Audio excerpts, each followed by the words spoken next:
Amados irmãos, boa noite. Saúdo vocês em nome de nosso querido Mestre Jesus Cristo para mais um pequeno momento de reflexão através do grupo da Fraternidade Irmão Altino. Saudades de todos vocês. Isso está passando, isso vai passar, é mais uma provação planetária que estamos atravessando, mas sabemos que a espiritualidade está atenta e já está nos provendo de tudo aquilo que precisamos para que possamos voltar à normalidade. Se é que um dia teremos de novo, né? Acredito que será um novo normal. Nosso tema de hoje é o mal e o remédio. Esse tema está dentro do capítulo Bem-aventurados os aflitos, do Evangelho segundo o Espiritismo, e esse texto se reporta especificamente a um escrito de Santo Agostinho, que foi, a gente sabe, né, viveu na terra envolto em prazeres materiais até que despertou para o verdadeiro sentido da vida e fez uma transformação na sua vida, não só na sua, mas abriu mão dos prazeres mundanos e viveu voltado à espiritualidade, deixando um legado de escritos maravilhoso. E ele aparece no Evangelho, num capítulo que fala justamente das aflições e da necessidade, então, ainda do sofrimento, para que possamos alcançar nossa redenção, nossa evolução espiritual.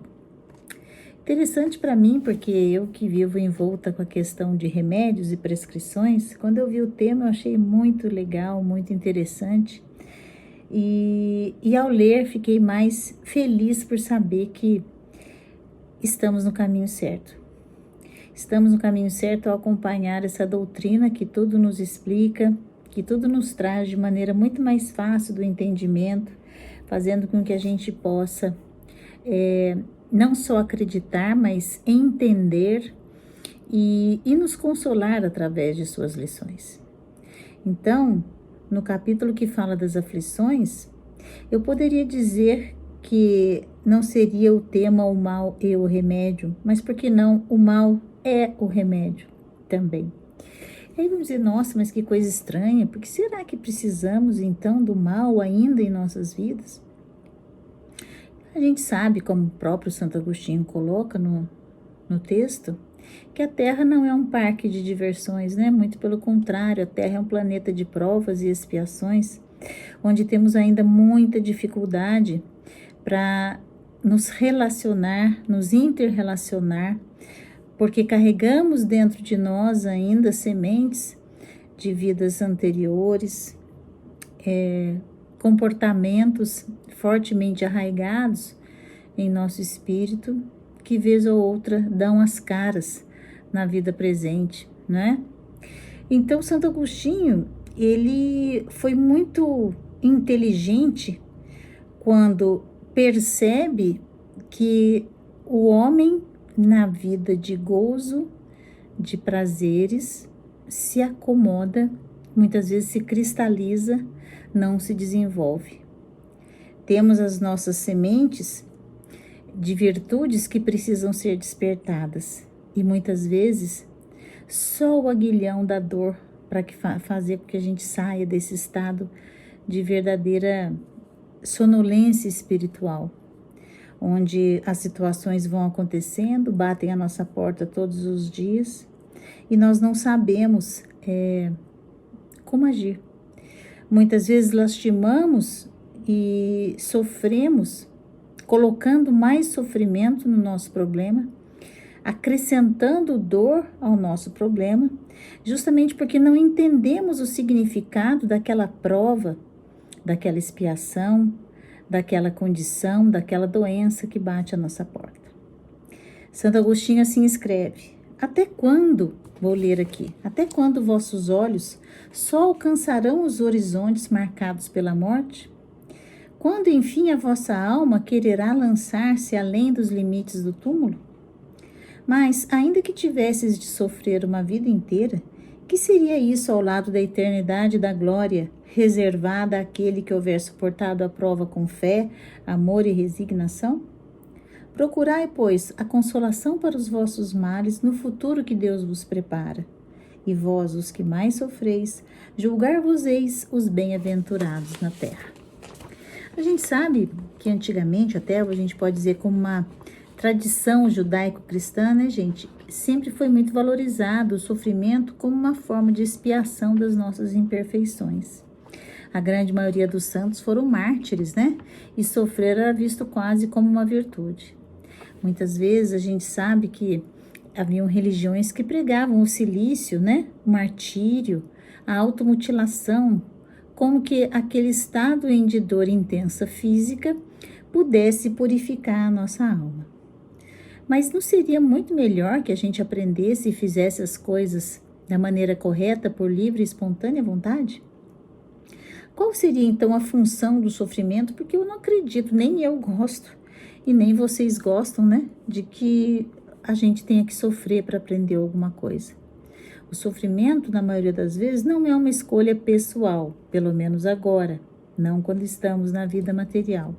Mas sabemos que através do processo reencarnatório, muitas vezes temos a chance de escolher nossas provas, com as quais nos comprometemos para a vista da nossa evolução. E quando chegamos aqui na Terra, falhamos, porque diante da imposição do compromisso assumido, muitas vezes queremos voltar atrás, muitas vezes não temos força, muitas vezes sucumbimos e caímos e muitas vezes até nos mesmos erros que já havíamos cometido.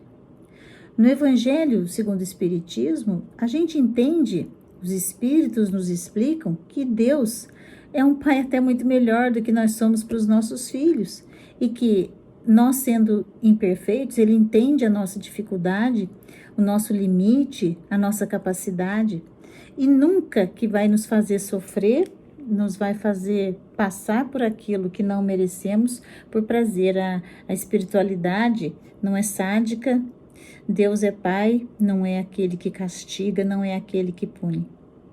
Muitas vezes, só através das experiências dolorosas é que tomamos atitudes que precisamos, que sabemos ser a necessária, mas que infelizmente, com o medo da dor, com o apego, com a dificuldade que temos de tomar uma decisão para sair daquele estado, nós ainda receamos de fazer, de tomar as atitudes corretas. Eu fico imaginando no meu trabalho, quando eu vejo, né, uma pessoa que, vamos dizer, tem um problema de colesterol alto.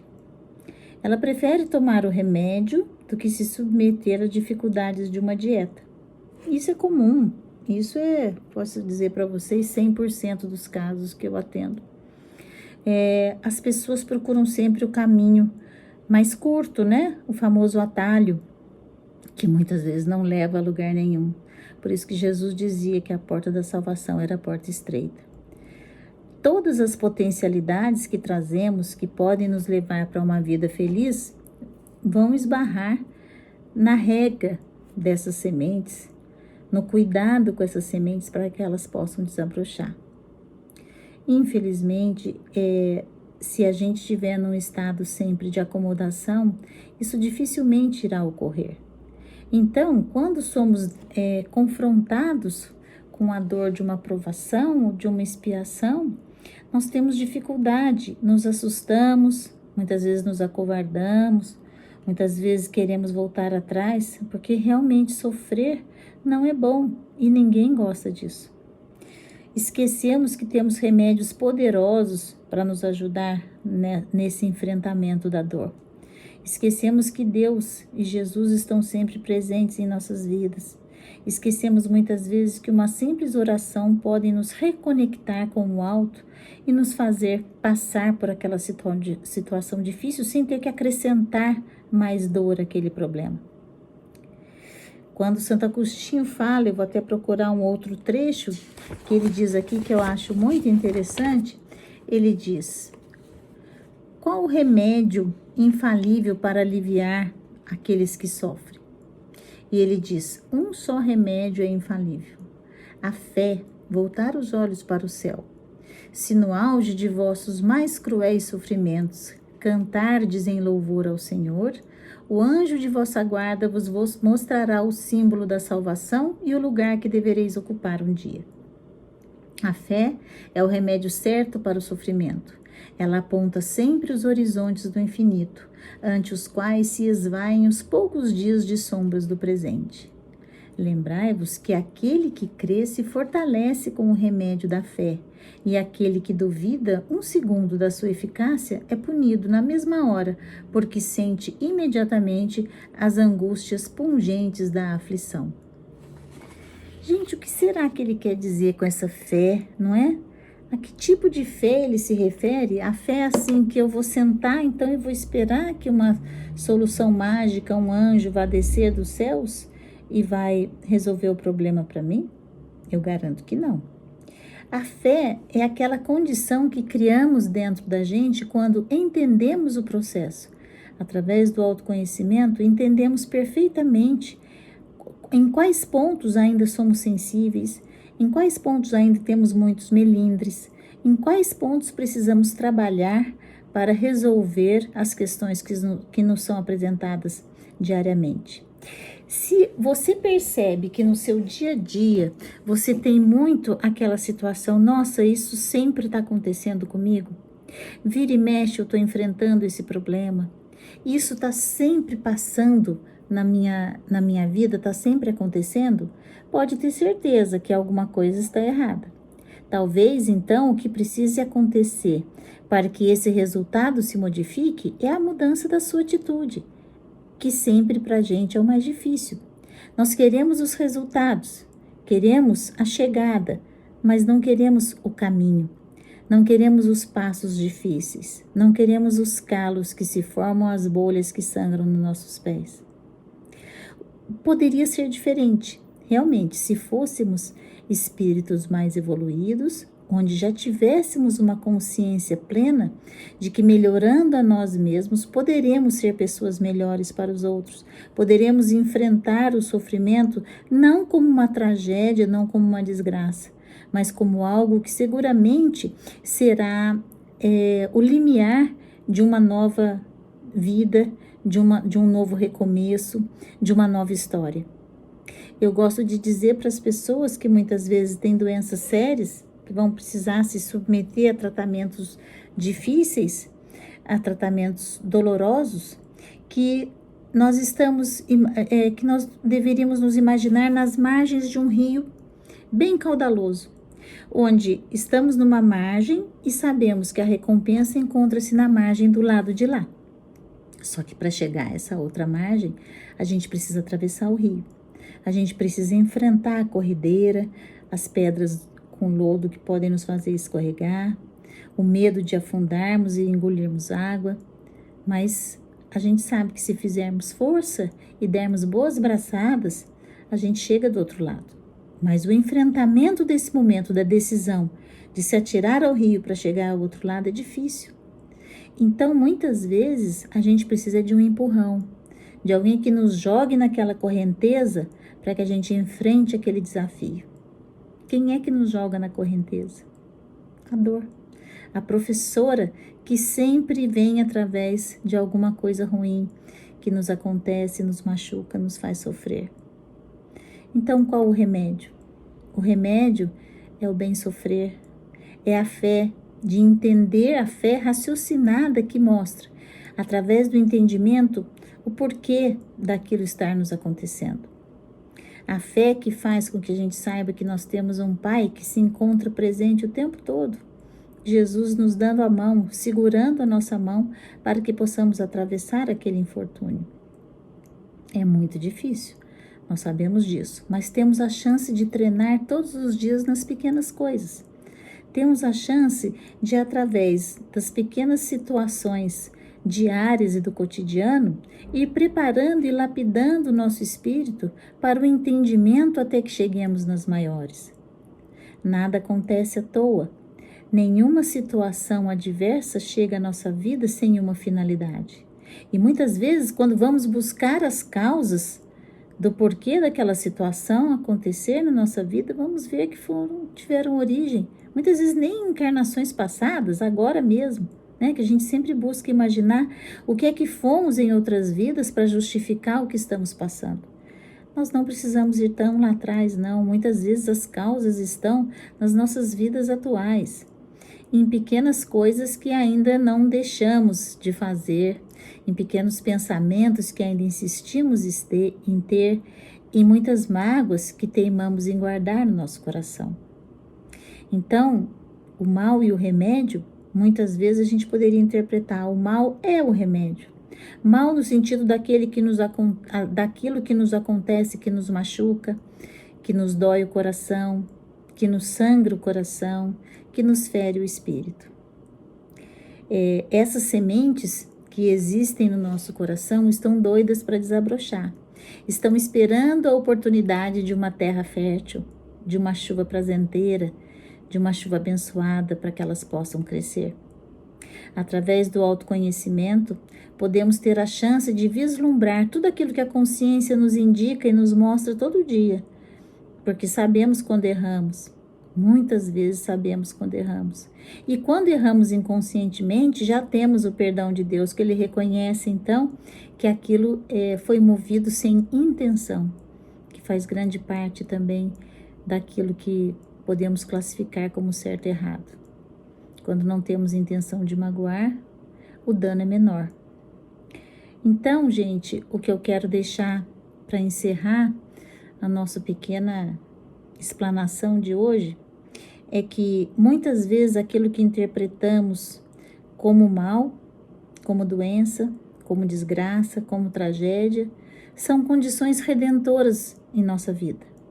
São condições que fazem simplesmente correções de rumo, porque estavam seguramente nos dirigindo ao precipício.